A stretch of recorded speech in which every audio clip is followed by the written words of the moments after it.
All right. Copy one. Leader. Leader.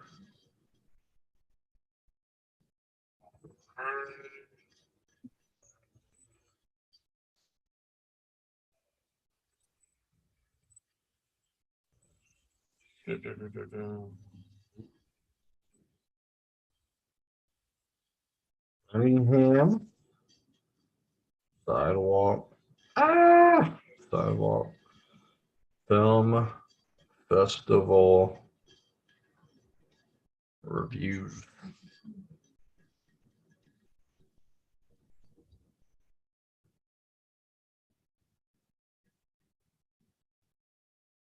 Pasty paste.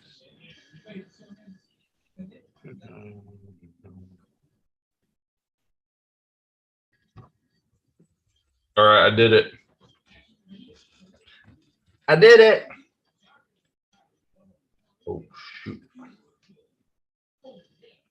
Check the audio.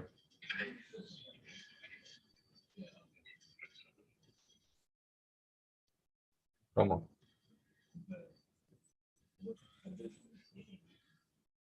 My mic is so loud, but I can dig it. Live chat. Bam.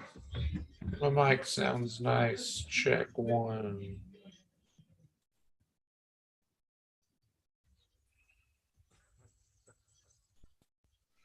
All right. You ready? Let's light this candle. In 3, 2, 1. Hey, everybody, and welcome to Silence Your Cell Phones. My name's Kevin, here as always with my friend, my co-host, and the brown eye to my six hole, Jarrett Hubbard. God, stick with us so we can explain that reference. Please. We'll bring that full circle. So today we'll be talking about the Sidewalk Film Festival in Birmingham. We'll be doing our reviews, which is exciting. Sure, we had an action-packed weekend. Action-packed. Super fun. Got to be introduced to some new types of movies because we don't really do shorts or documentaries. We've never really touched on it, but obviously film festival, that's kind of what you're going to get a lot of, right? Yeah. Before we hop into that though, Jarrett, what'd you get into this week, buddy? So I'm not going to really run down all the movies I watched because the only movies I watched were the film festival. Sure. So it's kind of like a spoiler to the rest of the show. So I'm going to leave those to when we talk about them. I watched a lot of TV. I caught up and finished season 2 of Only Murders in the Building with, the show I've been watching with Steve Martin and Selena Gomez, all of them. It's fantastic. Probably one of my favorite whodunits. Is it a whodunit? Yeah, it's a murder mystery. It's like Clue.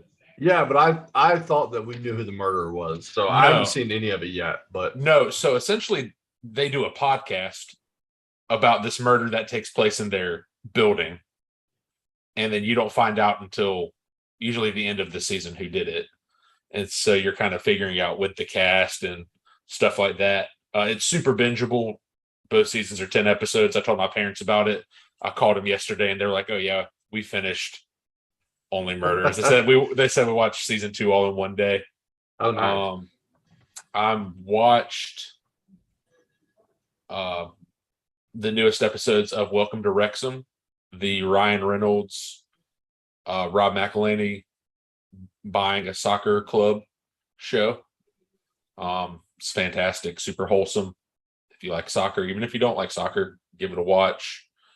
I started Is It Wrong to Pick Up Girls in a Dungeon? No, you didn't. I did. How is it? It's actually really good. I've heard good things. It's so weird to pass by it on Crunchyroll.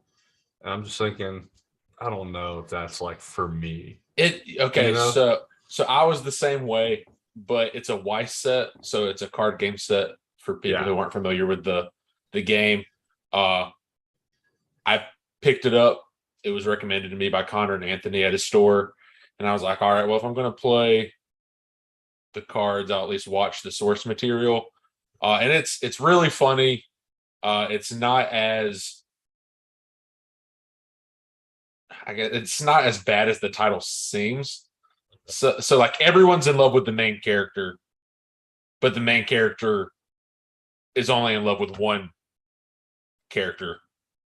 So it's like they're all chasing after him, but he is like he's the least pervy guy in the show. But he's still got like a harem.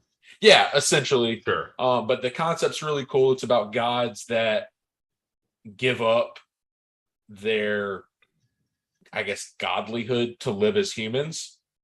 But they still have followers. So you have like Hestia, Freya, Loki, Okay. all these mythos people like living amongst humans. So they all still have their followers, but they're not allowed to use their godly powers. That was like the pact they made to save the world. And so it's a cool concept. The fight scenes are good. It's a good fantasy comedy, real lighthearted. You can binge through it.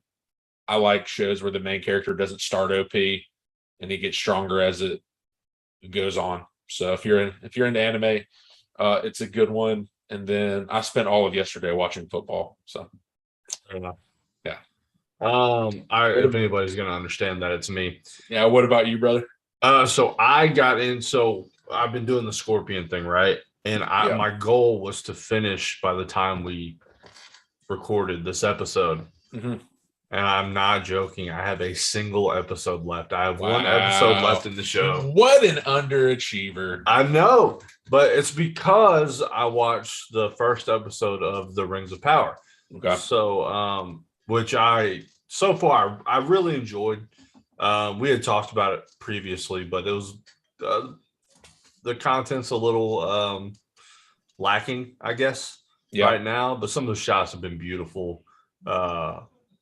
And I really appreciate that aesthetic that they're going for, especially with Middle Earth being, I'm a big fan of Middle Earth anyways. So that's like my biggest fear for the show, right? Is like, and I'm pretty sure I've said it. I know I've said it to you multiple times. I don't know if I've said it on the show. I'm sure I have in the year we've been doing this. I hold the Lord of the Rings trilogy to such a high regard. Like I think it's the perfect trilogy, the best trilogy ever done. And I'm afraid not that exactly that it'll ruin the trilogy, because I don't think that's possible, but just that it having the Lord of the Rings stamp, I already know I have to hold it to higher regards.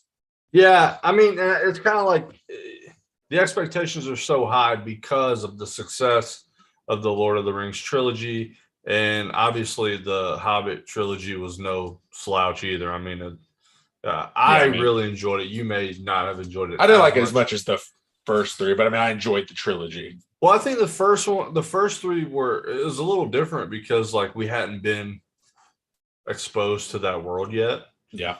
So like with the Hobbit, there came these massive expectations. And I think they did well enough, all things considered. But yeah, like OG Lord of the Rings was just awesome. Yeah. Awesome. Absolutely awesome. But obviously one episode, not enough to like form an entire like whole opinion. But sure. I do like the direction that some of the characters are going. I'm hoping they end up like grouping similar to like what they had to do with Lord of the Rings, where they had a bunch of different types of creatures, beings, and they have to work together. I'm hoping it's like that because there's a lot of the same like it is racism to an extent, right? Like it's discontent between different types of people, different races. I mean, the dwarves and the elves hate each other. Like right. That's explicitly said in pretty much every iteration of Lord of the Rings. Yeah. It's ever been told. Like it was such a big deal for Legolas and Gimli to get along. Yeah, exactly. But I do, some of the shots have been beautiful. I had equated one of them. I'm not going to spoil it because I know you've got to watch it. But one of the scenes actually reminded me of the Northman scene with the ship sailing into Valhalla. Mm. I got those same vibes with a shot from here, and the whole scene is really cool. It probably goes on a little longer than it should, but like it was beautiful to watch. So, so let me ask you this, and I won't get into it too deep because I know we were talking about this kind of being next week's episode. sure. Have you watched the second episode of House of Dragons yet? I've not. Okay, No. Oh, sorry. Go ahead. So one episode in a piece. You've watched the first episode of House of Dragons. I have right? not. Okay, not well seen then, the first well then, episode. never mind. I was going to ask you, like, after one episode a piece, which one are you vibing with more? Man, that's tough. tough. Since you haven't watched it yet. The two universes to me are so intriguing, and I've obviously I was late to Game of Thrones. I wasn't until my sister kind of spoiled one of them, and I stopped. But in the last year, and as everybody knows, I've seen it and like kind of fallen in love with Game of Thrones. I don't know, man. Like, I don't know if I could actually choose like which. I'm gonna watch both. Period. Oh no, I'm gonna watch both as well. I just didn't know like production value, acting, which one you enjoyed after one episode. But since you haven't watched House of Dragons yet, we can hold that off. So. Yeah, and I'm probably gonna like House of Dragons just because like I was really interested in the Targaryens anyways, and like their whole story. Well, we got more time with their story, right? Yeah. Like if the first trilogy of Lord of the Rings was done over 10 years, we might feel way more invested in Middle Earth than we got. Yeah. I mean, I know people still are. It's funny. I enjoyed the first trilogy over the Hobbit trilogy, but the Hobbit's the only Lord of the Rings books I've ever read. So I haven't actually read them. I only read the Hobbit. I never read the okay. Fellowship. I would like to, but it's kind of like deciphering. Yeah. It's tough. He's not an easy read. Yeah, J.R.R.R.R.R. Tolkien. Yeah. It's like trying to decipher hieroglyphs. Yeah. Like it's nutty. So I stayed away from those books. Yeah, I don't like reading stuff that makes me feel stupid. So I specifically read things with pictures. Get an audio book. Like get the audio tape. Yeah. All right, so let's go ahead and we'll start talking about the films that we got to at Birmingham Sidewalk Film Festival. It was a great time. The venue was awesome. Tons of people were there. It was way bigger than I was expecting it to be. Yeah. I mean, I know this is my second film festival. So I didn't know what a Southern Film Festival would be like. Now, albeit the only other film festival I've been to is like the Mecca of film festivals. So it's like you never really know what to expect. But I was very impressed with the Sidewalk crew and everything they put together this weekend. Yeah, honestly, there was more people than I thought there would be. But for each film, except for the last one, there were some pretty long lines, and I don't know that everybody got seats into the films, especially for Spin Me Round. That was in a smaller theater. Well, there are two theaters, but both kind of small. I don't know that everybody got to watch it. No, I think they said like 84 was the cutoff. Yeah. And there was way more than 84 people on the line. Thanks to the VIP. Hey. Appreciate that. Getting dirty looks along the way. People did not like me. But it was just the whole thing was really cool. The way they organized everything. My first film festival, so it was an experience that I'd never had. I didn't know what to expect. But I don't know that I could have expected any more than what I got. It was fantastic. Were you good? So we saw one movie Friday night because it was the only thing they showed. And then we did pretty much 4 on Saturday. Do you think 4 was a good number? Do you think we should have tried to fit one more in? So if we absolutely had to, We could have got the fifth one in, sure. Mm. For the experience, though, not necessary. It wasn't necessary. Okay. I got everything I needed out of the five films that I watched. But if we really wanted to like dig in, do some homework, and like really, really study like everything and take in everything, then yeah, we could have got it in, Yeah. But I was perfectly okay with 4, grabbing a bite to eat and just kind of, it was more leisurely. Like it was more, I don't know. There wasn't a sense of urgency to, you know what I mean? I was enjoying the atmosphere, the experience. So I was perfectly okay with 1 Friday night and then 4 Saturday. I think that was a good number. Yeah, I don't know about you, but by the time we got to our last film on Saturday, and I know it sounds super weird because it's just sitting there watching a movie, but I was wiped. Yeah. I think here's the funny thing. I think before we started doing this podcast, it wouldn't have made me as tired. Yeah. But like because I'm thinking so critically Yes. through each, and I'm looking for every little thing, and I'm trying to be hyper attentive, and it's a lot for one person to process, right? I also feel, and we're about to talk about it, I also feel like the one movie, I guess the second to last movie we watched, also just drained me. Yeah. Because it was like an hour and a half of me not having a good time. Yeah. So, like once you're I agree. Once you're aware of time in a movie, it's like it ceases to move. You're like, my knees hurt. Well, it's like in school. My butt hurts from sitting here all the time. Man, I wish this movie would end.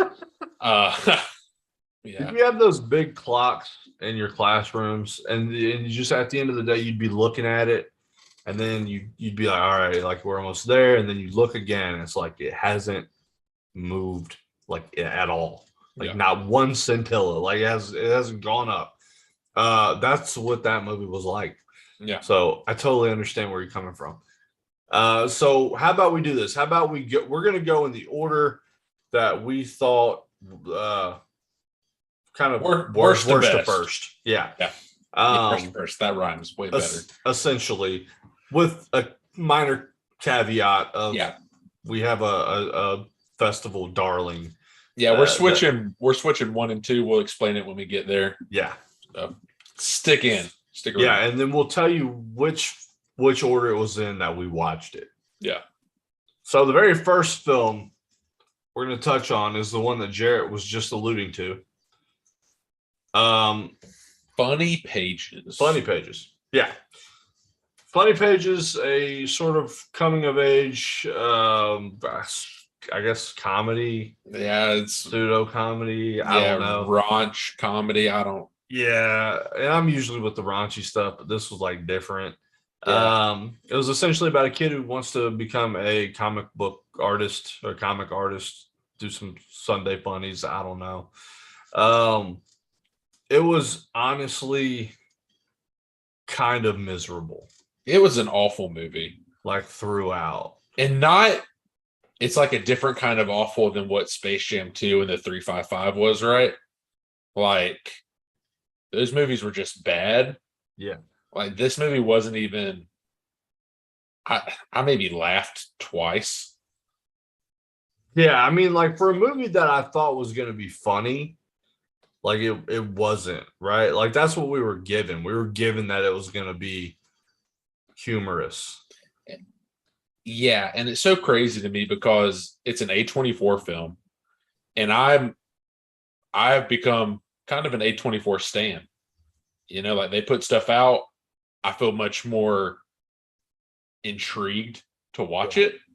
So I had a lot of high hopes for this movie because, you know, Bodies had been so good. X has been so good.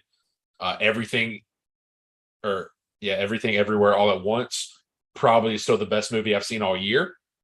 And so I had really high hopes for this. And it was actually just awful. Yeah, so let's dive into the actors here real quick. Daniel Zolgadri played Robert, the main character, and I didn't think he was terrible. No. I thought his acting was fine. The thing that Matthew Mayer was Wallace, who was the guy who I think he was on the spectrum a little bit. He ran into some legal problems, down on his luck, but kind of self-imposed. Um, yeah. So he was the guy that was supposed to help Robert, our main character, draw better, right, for his comics. Yeah, he had been a employed. Colorist at Image Comics, which was a big comic book company, Marvel, DC, Image. One of those. So this kid who's trying to break into the industry sees him, is familiar with his work, and really just wants a lesson in how to get to that next level. And I think the problem was, so for me, there was no coherency to the story, right? So we start the movie with him being told by the main character being told by his teacher that he was already good enough to be a professional cartoonist. I'm not sure if his teacher was being sincere or if his teacher was a pedophile. Like, it's it was very strange. The teacher, I forget who played the teacher. He might not even be credited. You probably have to scroll for a while. Stephen Adley Gurgis, I think that's him, Mr. Katana. Oh yeah, yeah. So early in the film, they were late night drawing or whatever, and the teacher, and mind you, Robert is what, 16, 17. Like he's, I think he doesn't finish high school. I know that. Right. I know he is a senior in high school. So was he a senior? Yeah, because I think it was, you're going to finish and go to college. That was that's right. That's right. What he was talking about with his dad. So 17, 18 is the age of the main character. Yeah. And so Mr. Catano was like, "You want to draw me?" And he was like, "Yeah, I'll draw you." And so he just takes off his shirt, throws down his shorts, bare ass, just naked as the day he was born. Yeah. It was like a 50-year-old man. Yeah. You know? It was very off-putting. Yeah. And then he chases after him. And he's like, "Don't tell." It's very weird. Yeah. Like the more like the scenes go on, you're like, okay. And then he tells this main character's other friend, who's also trying to be an aspiring comic book guy, that he's super talented, and we see his work and it's awful, which makes me think he was just trying to it was very make it the front news. Yeah, it was very off-putting, their relationship. And then but he dies immediately, right?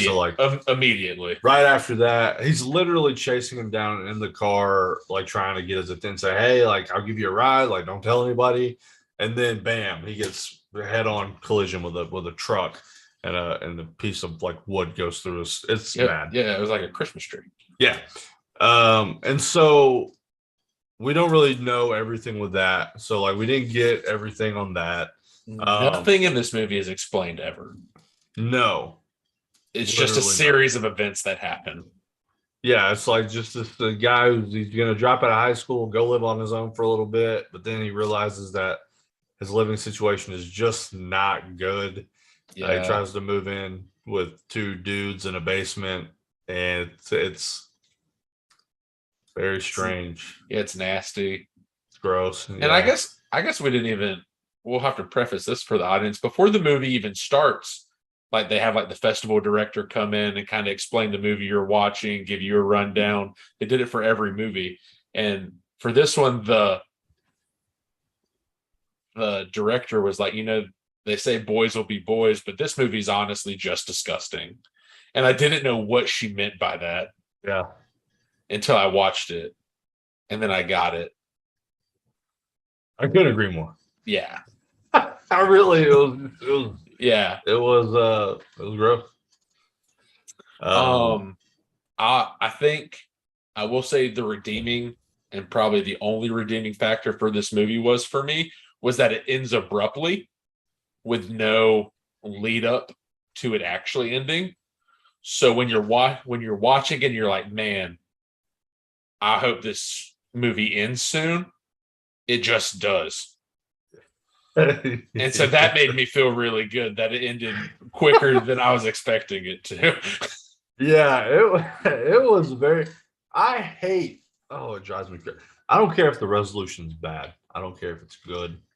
Like the heart wants what it wants. Like I want happy endings, sure, right? But like I'm happy just getting an ending.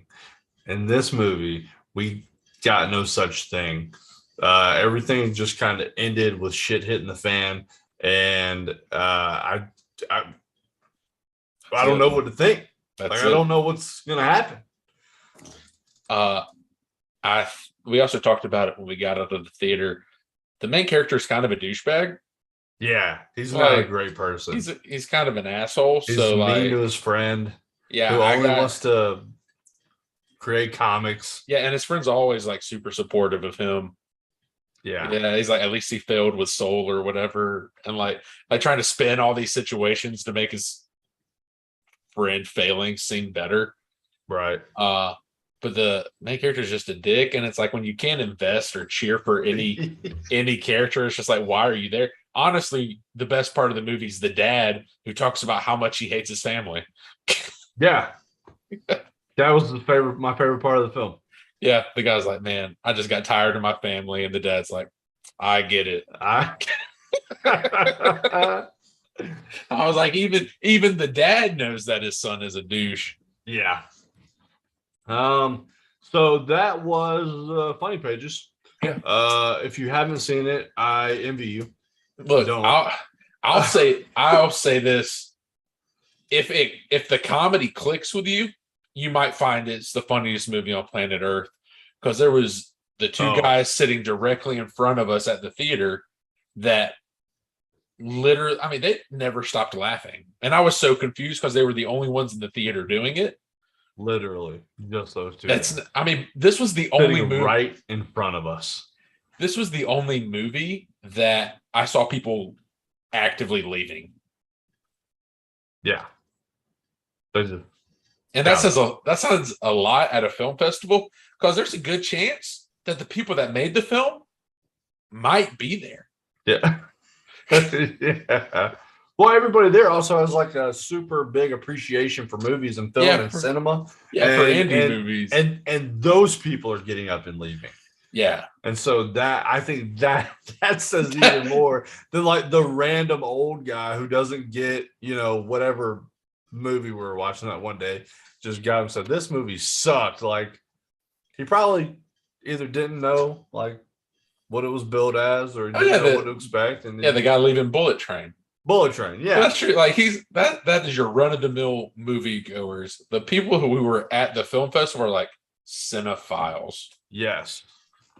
And when they leave a movie, like that's all the review you need. You can just put on Rotten Tomatoes, film lovers walked out of set. Yeah. So I gave Funny Page, what we give it, a 2, 1.5? Yeah, we actually got to vote on the movie. I gave it a 2 because we couldn't give half points.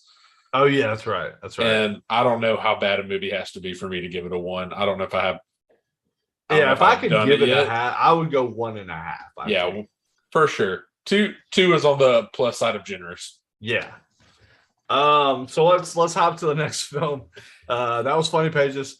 The next film, I didn't hate.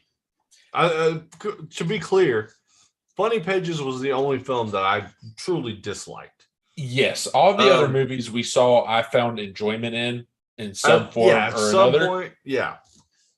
I think the next one is Spin Me Around. Yeah. A rom-com with Aubrey Plaza. Was it a rom-com though? Yeah. I mean, what else would you call it? Yeah.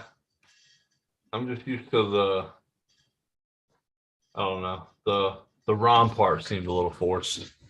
But Yeah, I guess that's true. It started that way. It did not end that way, it I did guess. not end that Uh way. no. It Alice, ended like it was kind of like Tucker and Dale versus Evil vibes, yeah, like horror comedy vibes. yeah, that's very true. Uh Allison Brie, Molly Shannon, Little Ray Howery, Fred Armisen. The cast was good. You forgot like the. Zach Woods. No, No, Aubrey Plaza. I started with that. You started with Allison Brie. No, I said Spin Me Around movie with Aubrey Plaza because I was typing in Spin Me Around and she was the only actress that I could Oh, I remember was off the like, top of how my is he gonna head. leave her out? No. Big fans of Aubrey Plaza. Aubrey, if you're watching, hey. Yeah. Definitely one of our favorites. Yeah. It was funny. It's It was cute.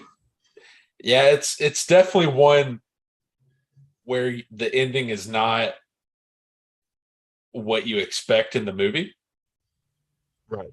Uh it's essentially it is a movie where the equivalent of an Olive Garden manager gets chosen to go to Italy to the corporate Olive Garden and then take some classes, learn the Italian culture with 5 other uh, managers. When she gets there, the CEO takes her aside. They essentially kind of do this rom-com, fall in love, we shouldn't be doing this type thing. And then she starts noticing he's doing it with every female there. And then she notices the only 2 guys there that got chosen to go on this trip have unisexual names like Dana. So they thought they were girls when they got chosen, but they're not. And then the movie ends with an orgy being ran through by boars and killing people. Yeah. The Yeah. ending was out there, right? Yeah. And so like I know I just spoiled the ending for you, but the whole point of the movie is to watch how Italian rom-com ends with blood orgy. Yeah. So to me, right? So like I enjoyed the cast a lot. I thought the acting was solid. Right. I didn't have very many qualms with the acting part. And some very noticeable Alison Brie, Aubrey Plaza. My favorite character was Zach Woods, who played Dana. Yeah, he was awesome. Like he was hilarious. Probably my least favorite was the main guy. I don't know who he was. I don't see it. Was that Jake Picking? Is that him? No, that's not him. Are you talking about the CEO? Yeah, I just thought he wasn't. Alessandro Nivola. Oh, He played Nick. Oh, yeah, there he is. Alessandro Nivola. Yeah, I didn't like him as much as the other people, but there were times where it was a little bit slower, right? It wasn't like could have been some like more humor to me, at least. Maybe not for you. But yeah, it was just it was an okay film to watch. I didn't hate it. I didn't necessarily love it. But like it had its funny moments, and to me, I can appreciate that. I think we ended up giving this 2.5. Yeah, I think I gave it a 3 because we couldn't do halves. Yeah. But like our rating would be I mean, I would still give it a 3. Like it's I think it's the type of comedy where it's not delivered in jokes. Like there aren't punchlines, but like the way dialogue is delivered is funny. And I think like Molly Shannon's character, Deb, was really funny to me when she would just like everyone's showing up in their like chef coats and she's coming in this like super exuberant orange boa thing, and she looked like she belonged at the Kentucky Derby, and not this like essentially a chef school for Olive Garden managers. Yeah, and like every scene she was in, there was a different outfit. Yeah, so that was a lot of fun to watch. Like you said, Zach Woods just has this like super dry, like the way he carries himself is just like laid back, kind of like he's high all the time. Yeah. And then like the scenes where he's just like popping off, insulting people. I'm like, dude, this is hysterical. Well, I and he would, also like he loved Nick, right? Like, but he had this like he was such a big Nick fanboy coming into Italy, and then he finds out that the main character Amber has made out with Aubrey Plaza's character, and then he finds out that she made out with Nick, and she tells him, and he's like, "You made out with Nick? Why are our weekends so different?" Like it was the best. Like his delivery was great. yeah, I enjoyed the writing as well. It was a good film. It got a little slow, but still just it's a good watch. Molly Shannon's character, and I've seen her on like SNL or I've seen her in a bunch of skits. yeah. And I like her a lot. I think she in Talladega Nights as where she's the one that's leaning on the NASCAR talking about the vibrations from the cars. Yes, yeah, she is the wife. Yeah. Yeah, the cast was solid. I enjoyed it. I think one of the funnier characters was Fran, the guy that was the chef. Yeah, you guys might have seen me on MasterChef. Yeah. He gets beat by like a 12-year-old. She was a prodigy. And it was like you got beat by a child. But yeah, it had its moments. I didn't hate it. I thought it was a good watch. I think it's really great in a setting like the film festival.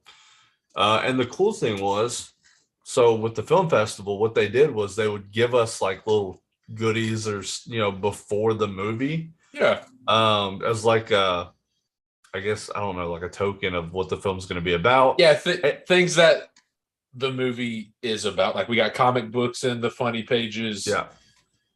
And then for this, they gave us breadsticks from Olive Garden, and it was awesome. They did. And they're like, trust me, it'll make sense. Yeah. Yeah. So that was really cool. But yeah, so spin me around. Give it a watch. Give it a try.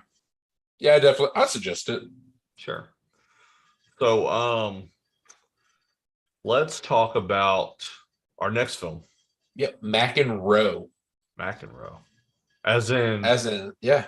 Johnny McEnroe. The one and only. Jonathan. For those of you who don't know, I'm a big sports guy. Me and Jared are both like big sports guys. John McEnroe or McEnroe is a documentary. It'll air on Showtime at some point. I think I think today was its Showtime release. Yeah. Oh, nice. So I actually John McEnroe's he was like the bad boy of tennis. He is like infamous for yelling at the chair umpire in tennis, and got kind of a bad rap, right?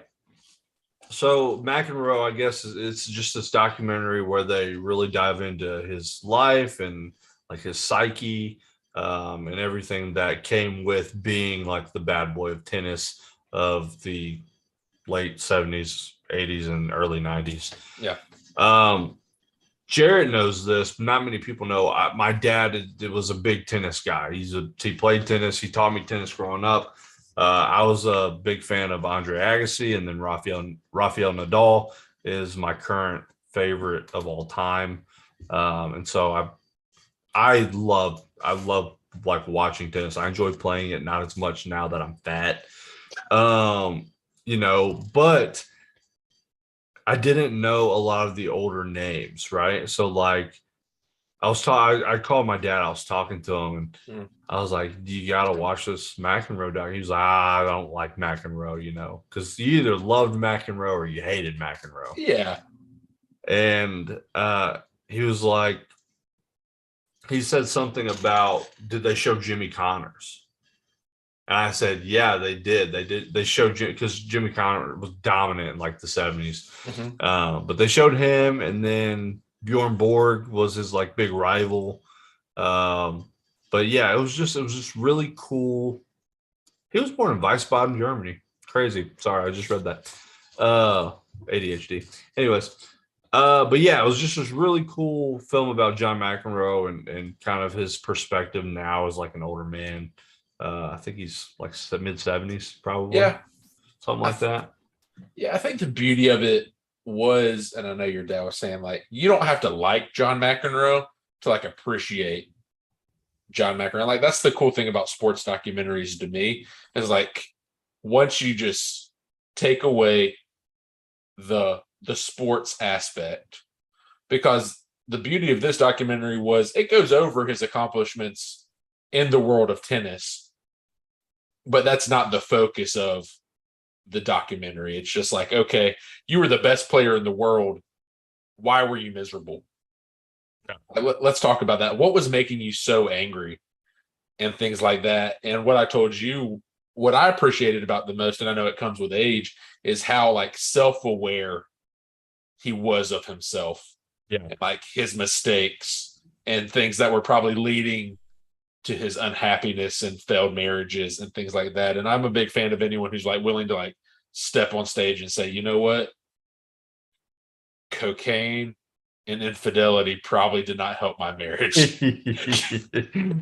Yeah, it was what I love about documentaries like this is that, especially with big time athletes, big time celebrities, where we really get to see that person, like that human, um, because we don't humanize these big figures, Oh like we no.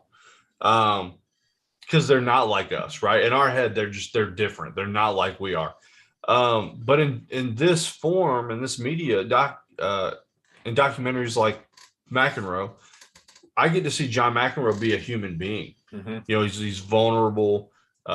He's like explaining kind of like his mindset, and I really do appreciate like that. I really do like that. I enjoy that a lot because normally when you look at these people, you're not thinking that they're anything like us, but they're humanized in stuff like this, and it's great. Well, you just don't care. Like I hate to Yeah, say it, I hate to say it, but dude, you're if you're right. if you're a McEnroe fan, you don't care that the paparazzi bothers him 24/7 and he never gets peace at home and he's miserable outside of the tennis court. What you care about is did he win the US Open Yeah, and move on. As soon as he walks off the court, he's non-existent until he walks back on the court. exactly. And so like making, like you said, making him humanized. I think we both walked out of the theater saying like, I would love to be rich, but I would hate to be famous Fact. because you just lose all parts of your life. Like Yeah, every step you take, the cameras are flashing, and it would have to be miserable. yeah. I mean, he said he had, what did he say? He had payoff paparazzi Yeah, just to leave him just to leave them alone. alone. Like, dude, absolutely not. And I definitely couldn't do it at like 8 a.m. Like if the first thing that happens when you walk out of the doors, people start bum rushing you, like no way. Yeah. I'm far too angry in the morning. Yeah, no, it was neat to see that. Because it's not something you generally think about. But like to be a celebrity, these people must be getting swarmed by cameras like all the time. That's got to be annoying. Yeah. I couldn't do it. Especially if you have a family, like your newborn kids, just Like like my you can't man's even, just trying to live, dog. yeah, he's just trying to like walk his kid in a stroller and it's just chaos all the time. And then he didn't look like he had security with him. Like he might have not in the scenes we saw or the footage we saw, but he never looked like he had security with him. So it's just like you versus them. Yeah, and it reminds me of the there's like an Eminem song where like he's in the bathroom and a guy comes in and slides a napkin under the stall and says, "Can you sign this for me?" Like that's like what I get. Like that's what makes me think of that for sure. Yeah. Stuff like this. So, but yeah, if you have Showtime, like give it a watch. It's really, really good. I thoroughly enjoyed it. Stuff like this is fascinating. We don't talk about documentaries. Honestly, I don't watch a ton. I do enjoy them. Like, I don't hate documentaries. I just don't get to watch them a lot. Yeah, I think it's definitely my least versed movie. I guess, genre. I don't watch a ton of documentaries, but I will watch sports documentaries more likely than any other. Just like the Jordan 30 for yeah, 30 The stuff. Last Dance was great. Yeah. I got the Bones Brigade poster Oh yeah. on my wall in there. Another festival movie. Another festival movie. It was on Netflix for a little bit. The Tony Hawk documentary on HBO is fantastic. I haven't seen that. I've heard It's it was good. it's great. Like it's just those guys are so different. And I'm not going to harp on the Tony Hawk one for very long, but it's like the Michael Jordan, a Kobe Bryant, a LeBron James documentary, whatever you want to watch. Like those guys are just different humans. Yeah. And the way their brain works, their passion, their drive is insane. So I'm always down to watch documentaries on that. My dad is a World War II documentary fanatic. I've never seen anyone watch documentaries as much as Scott Hubbard. Really? Yes, every day. Every day I always talk like, hey, what are you and mom watching? Like, oh, some History random Channel showing yes. a World War II doc. No, it's just on Netflix. Like if I go on Netflix right now and change it over to the parents channel, it's all documentary. It's just like, dude.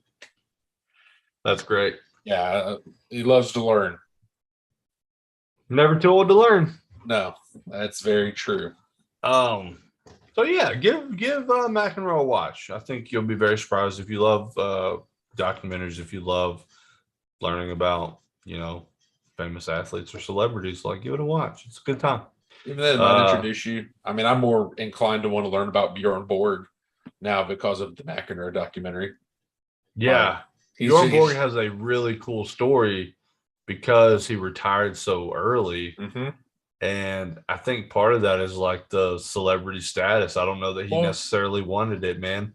Well, that's what, McEnroe asked him, like, dude, how could you do this? You're only 26. And then all he replied was like, you'll see. Yeah. Yeah. he's like, you'll get it one day.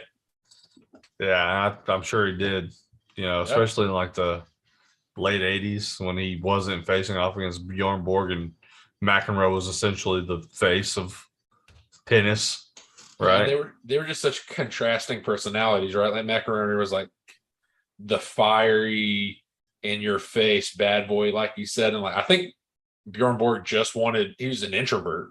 Well, they were contrasting, so their personalities were contrasting. Like you're right. So out on the court, McEnroe's outspoken, very loud, very boisterous, and then Bjorn Borg was like silent, like he wouldn't say anything.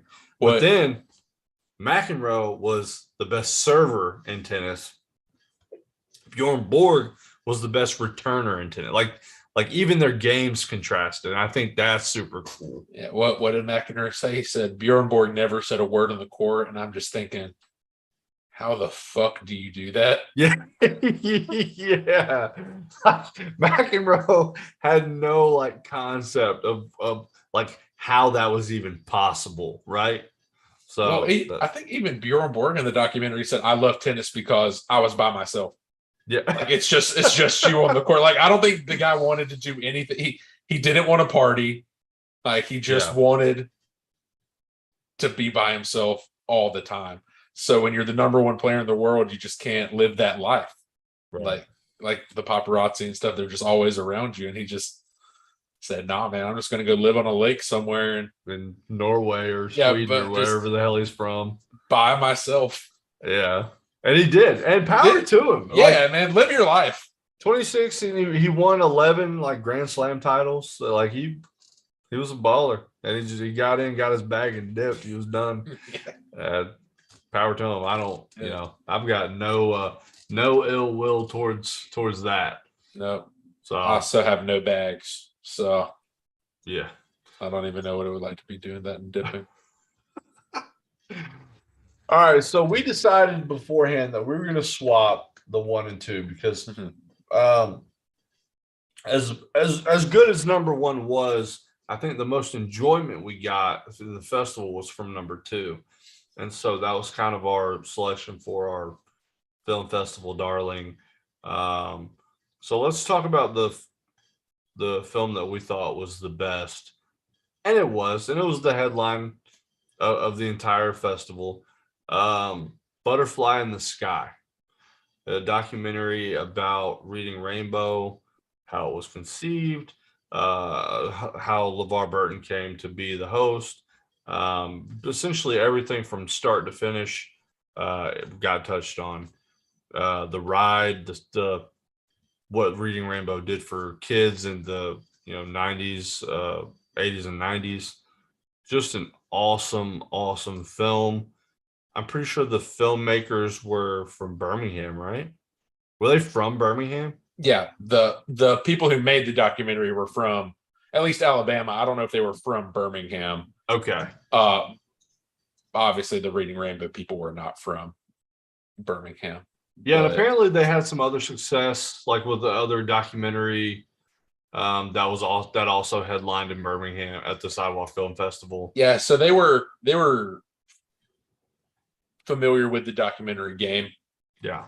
They, like you said, they had some success. The beauty about Butterfly in the Sky to me was the heart that I got from the movie, like the passion. And I don't want to say the people that did McEnroe weren't passionate, right? But McEnroe felt like a much more corporate documentary than Butterfly in the Sky did. That felt like, hey, these two dudes that love Reading Rainbow picked up a camera and just went out and did their thing. Yeah. They said, we're going to track down everybody and we're going to talk to them. Yeah. Well, and there's love in that sense. And then the actual love that it was exuberated from every single person that was involved in the making of Reading Rainbow. Like they loved what they did. And you could tell, like, there was so much emotion. I mean, it meant a lot to them. They spent a lot of time on set. They spent a lot of time like working out how exactly they were going to do it and getting guest readers and doing all this for like children. It was such a feel good story, right?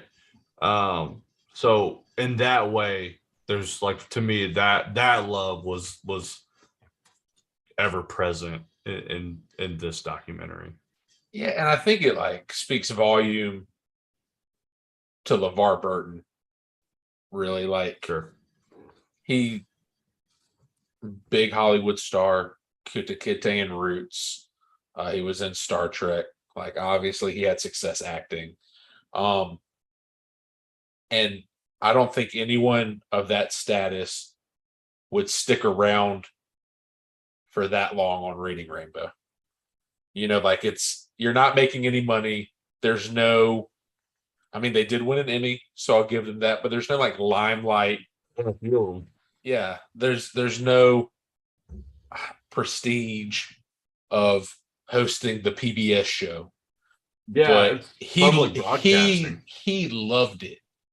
And like you said, he was all in on Reading Rainbow. He fought for it when the House and the Senate were talking about axing public television. Yeah, public television, because they didn't like the agenda it was pushing or whatever. It was super great to see everyone reminisce about the show.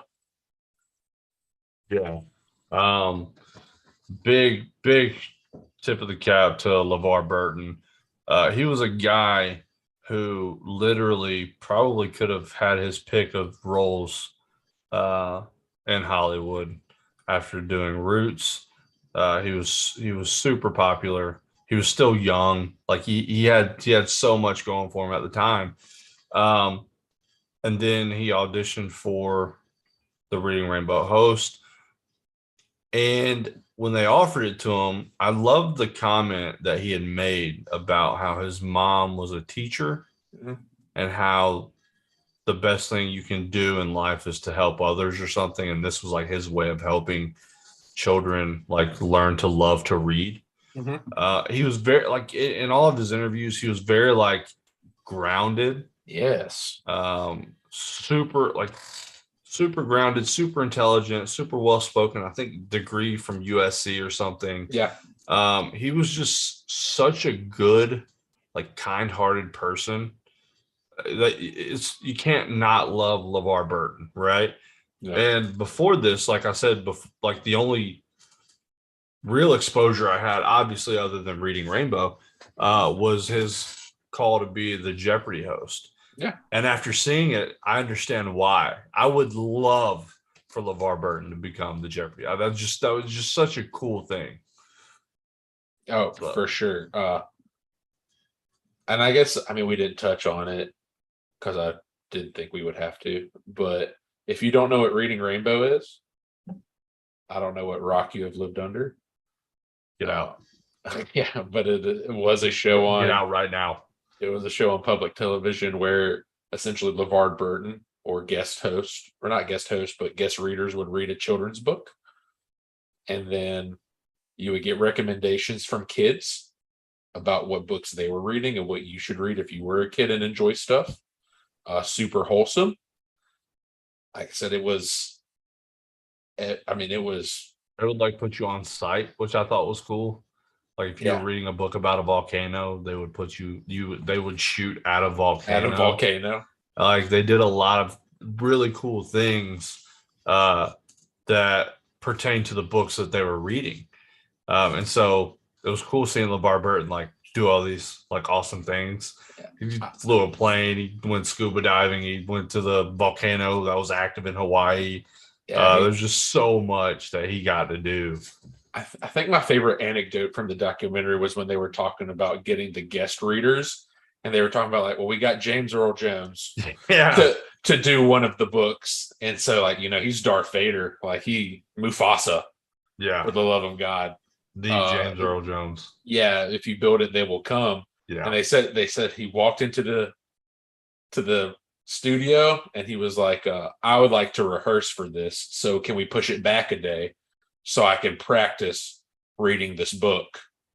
And then the scene changes and it's him reading a page and everyone in the audience goes, holy crap. Yeah. I mean, he really like, and the thing was like, it became such a big deal at the time. Like, there was celebrities that were the Whoopi Goldberg, who was like iconic in the early 90s, late 80s. She was a true Hollywood legend at the time.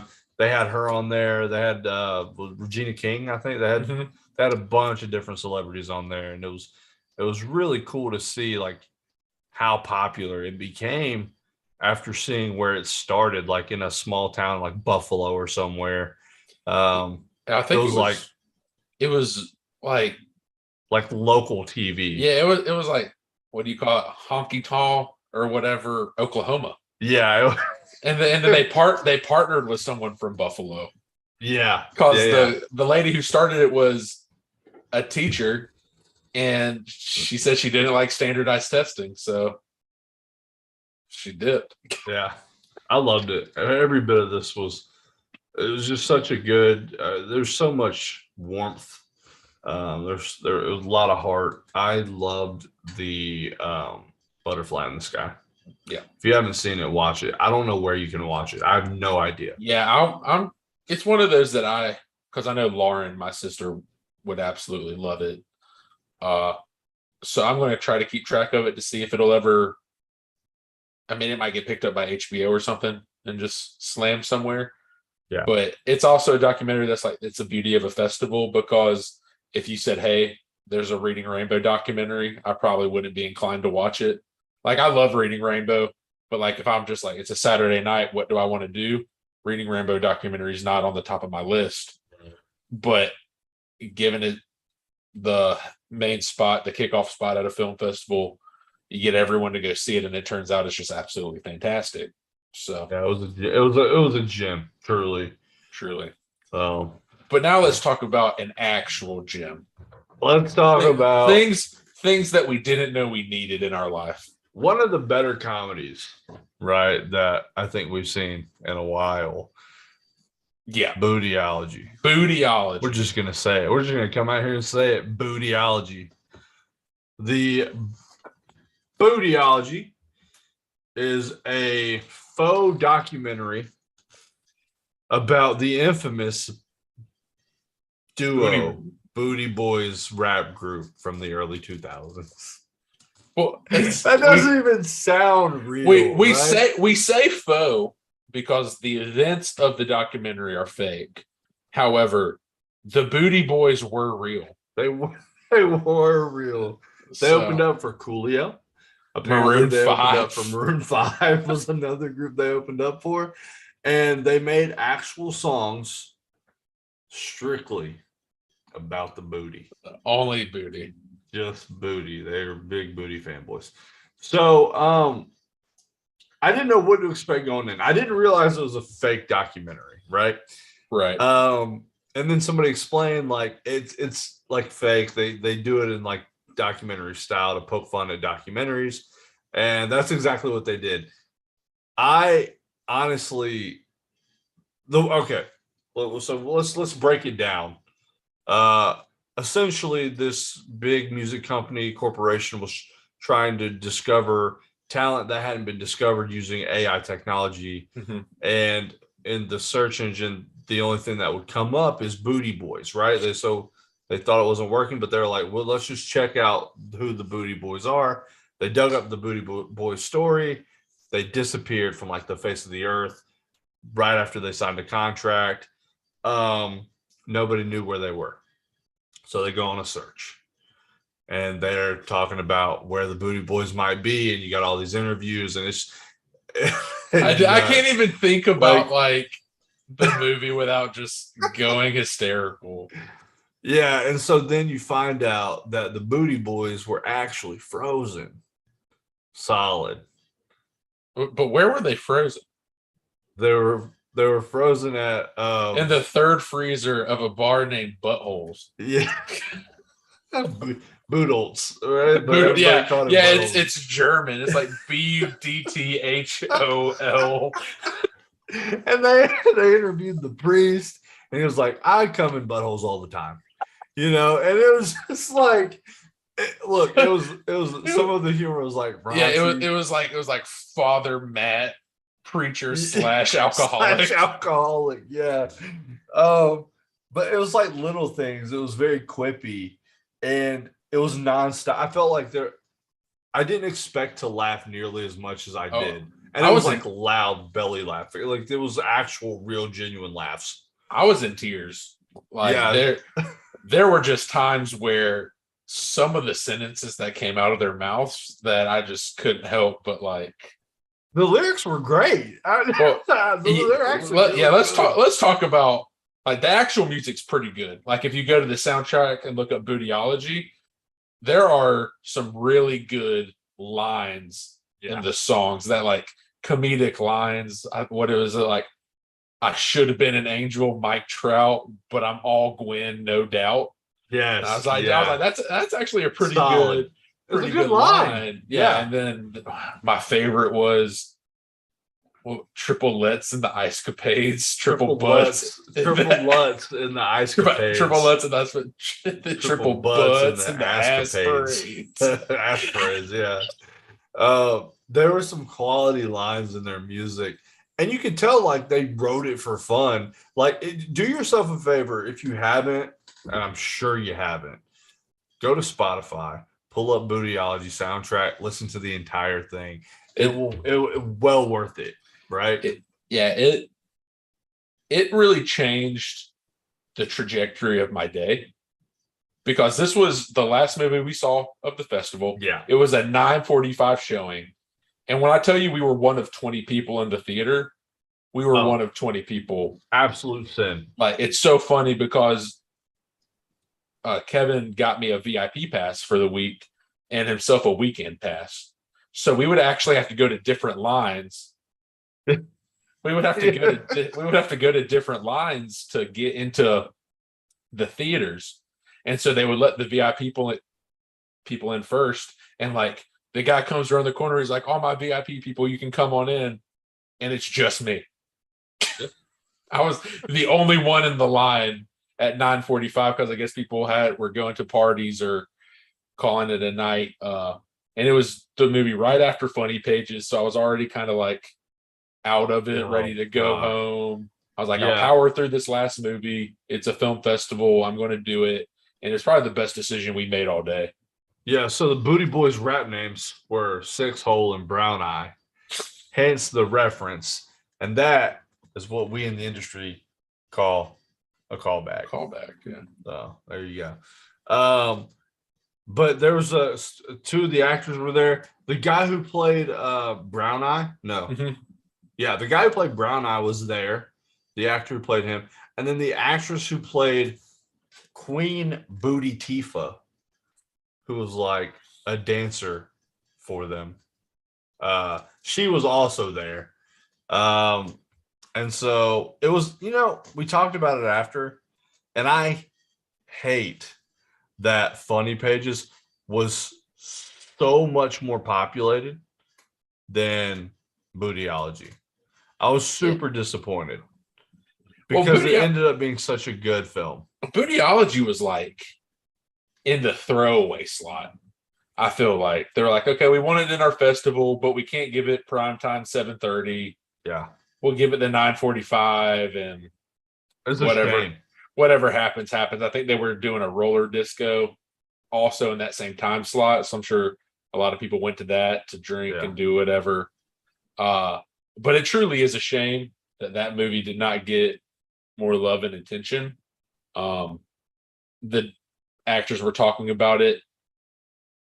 Pretty much the entire movie is improv.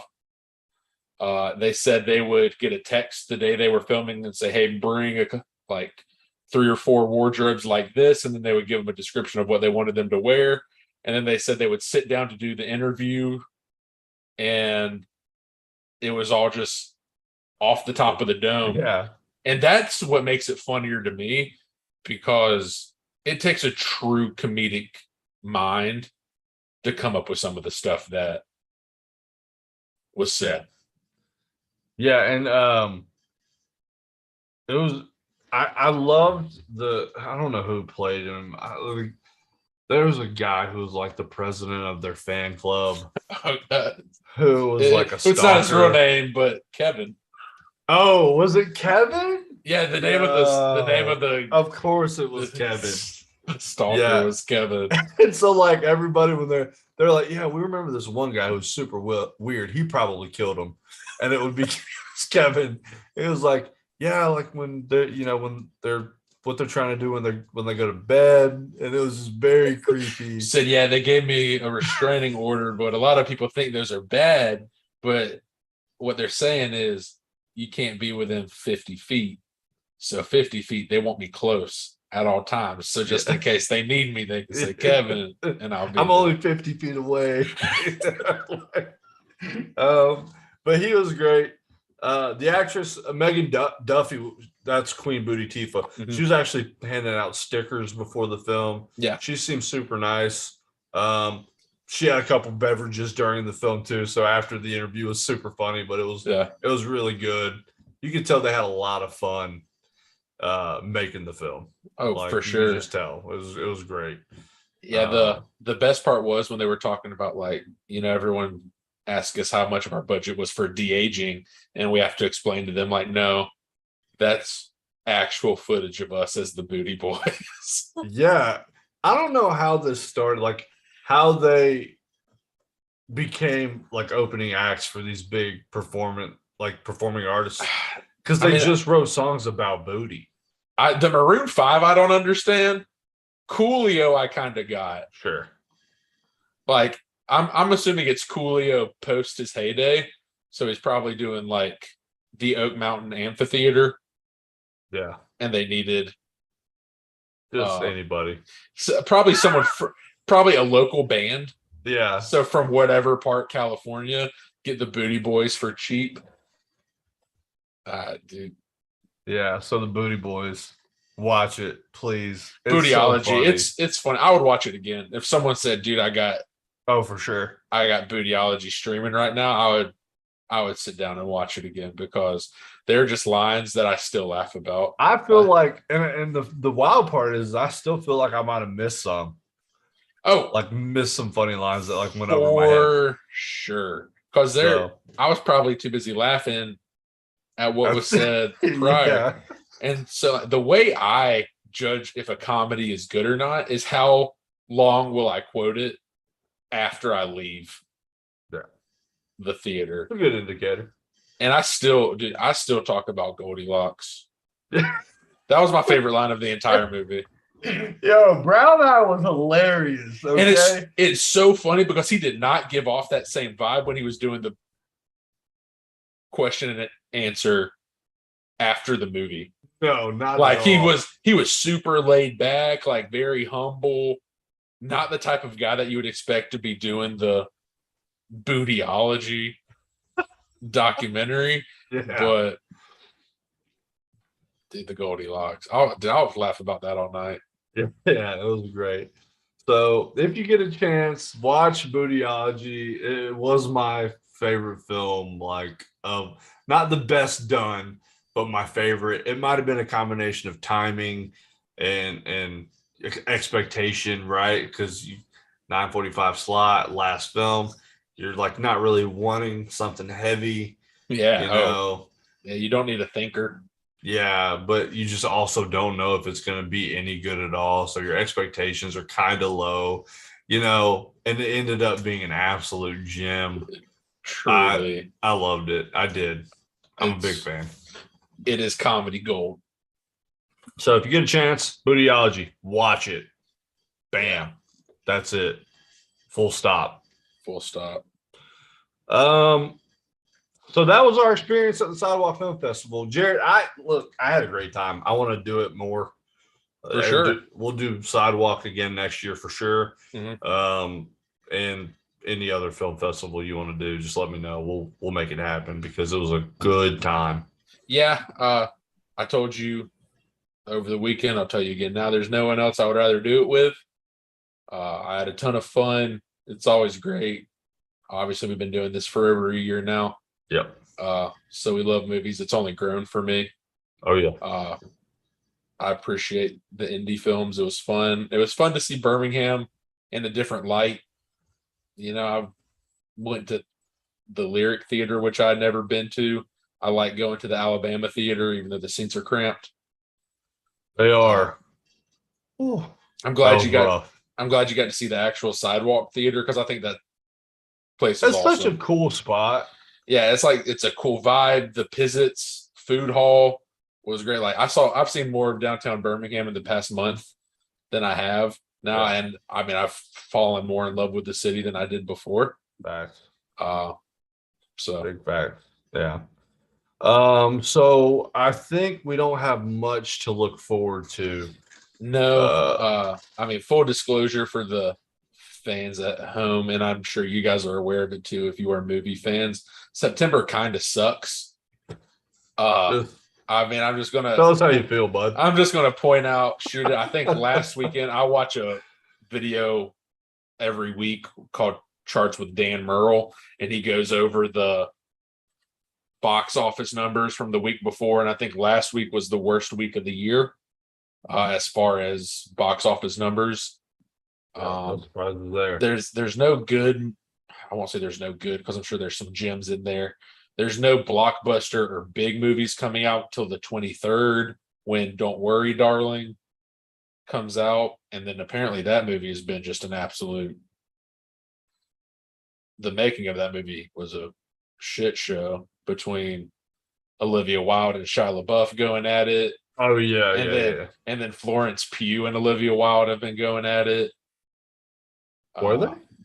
Yeah, because like Olivia Wilde is on this like big female sexuality kick.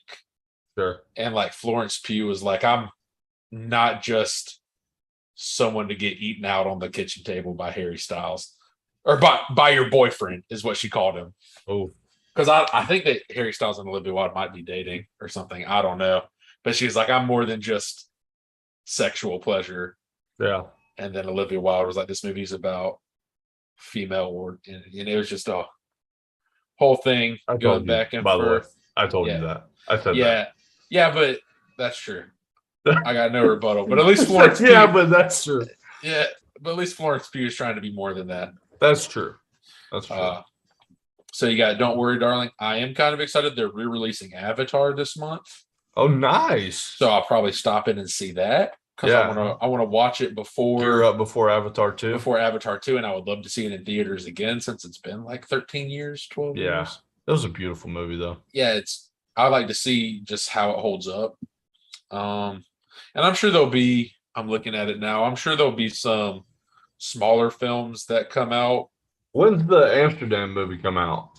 October. Oh, I thought it was going to be about the same time as Don't Worry, Darling. October 7th. I'm looking forward to that as well. That'll be a good film.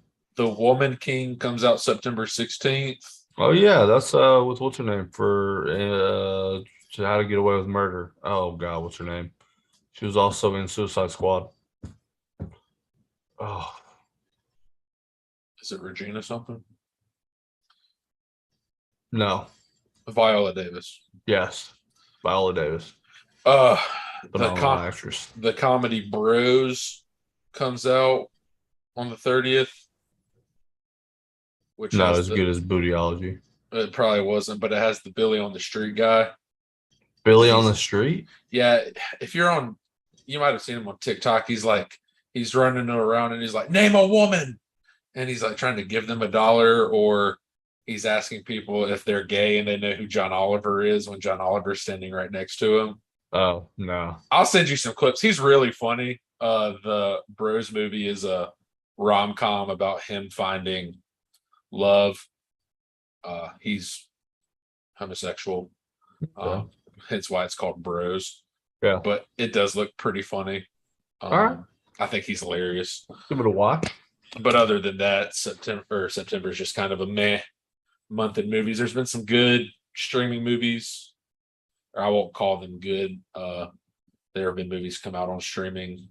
Gray Man, the Jamie Foxx vampire movie, and then the Me Time, Mark Wahlberg, Kevin Hart, which got absolutely slaughtered in reviews. Oh, did it?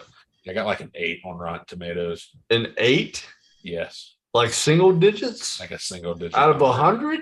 Out of 100. Yikes. Yeah. That's not good. No. But Strange Wilderness got a 2. Strange Wilderness. I love Strange Wilderness. So next week, and we had talked about doing something like this, doing like a streaming episode where we talk about like the Netflix movies. We'll watch them this week. Yawn. Sorry. And then it's getting late. It's almost like 11 o'clock, and I'm an old man now. I'm about to be 31. So calm down, everybody. We got a long day tomorrow. Yeah, we do. At least you don't have to work. Facts. So we also want to get in Rings of Power and House of Dragons. So is that what we're going to do? Have we decided that we're going to talk about those things, or? Yeah, I'm down to do we'll just call it like a stay at home episode, or what you can get into without going out. Yeah, I like it. Type of episode, because like I said, Only Murders in the Building has been great. So we can like maybe throw together some like recommended binging stuff. I like it, Jared. I'm a fan of that. I meant to ask because I've seen some controversy over the latest episode. Are you still watching She-Hulk? I am. I just haven't seen episode 3 yet. Okay. Apparently there's a scene with her twerking with Meg Thee Stallion, and it's gotten the internet all riled up. Yeah, so I've seen some memes, but like I didn't want to look too closely into it. I mean, I watched that one scene specifically today. You did? Yeah, because I wanted to see what.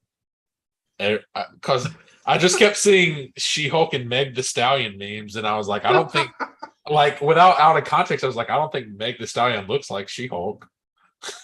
Like, she's not that big. So I was like, I don't know why everyone's shitting on her so bad. Yeah. But I get it now. Yeah, I didn't want to look too deeply into it just because I haven't seen it yet. I haven't seen episode 2 yet either, so I got to catch up with that. I will have seen. I'll get to both Rings of Power this week. I'll get to the. You'll probably. Can you do 3 episodes of House of Dragons? I'm a binger. Yeah, because Sunday's the 3rd episode. Okay. I can't promise She-Hulk, but they're quick though. They're only like 30 minutes. Yeah, but it's just the motivation to watch it. Never mind. Yeah. Can't say that here, huh? Yeah. Yeah. So I might do it on Monday when I'm bored and don't have anything else to do. But okay. That works for me. Well, I think that's everything. I'm tapped out. I am too. I'm exhausted. I've yawned twice in the last 5 minutes. So I mean, this was a long episode. This is one of our longer ones lately. It was, but I wanted to go over like the content was so good. From had a lot of content. And if you guys, I mean, you know our socials, Instagram. Yeah. Silence your cell phones. Silence your cell phones. Facebook, subcategory podcast, silence your cell phones. Silence phones on Twitter. Mm-hmm. So if you guys, if you have your own film festival stories or some stuff you saw at festivals that you want to recommend, please shoot them our way. I'm always trying to find hidden gems like Bootyology. Like they're just experience makers.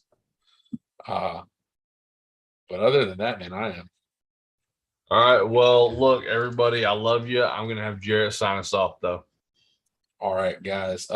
Big shout out to the travelers on the omnibus crew. They always give us shout outs. So if you guys want everything nerd pop culture related, go talk to them. Yeah, Jay, and all those guys. Brady, Ethan, Jody. Yeah, I knew you would know their names. Well, but they messed up my name so many times now that I have like free passes for the year. That's true. Forever, really. Yeah. But I mean, at least they call you stuff like Blake Shelton. At least it's. Yeah. I mean, I've only got it my entire life. Thanks, Blake. Well, I mean, better Blake than Kevin. That's Kevin's just got some bad juju around that name. Bad juju around Kevin. Kevinisms, am I right? Yeah. But we're digressing again. We're tangenting. So all you lovely people, we will see you next week. Might be on Wednesday because that is one of the non-football days. And that's how we have to budget our schedule now. Right.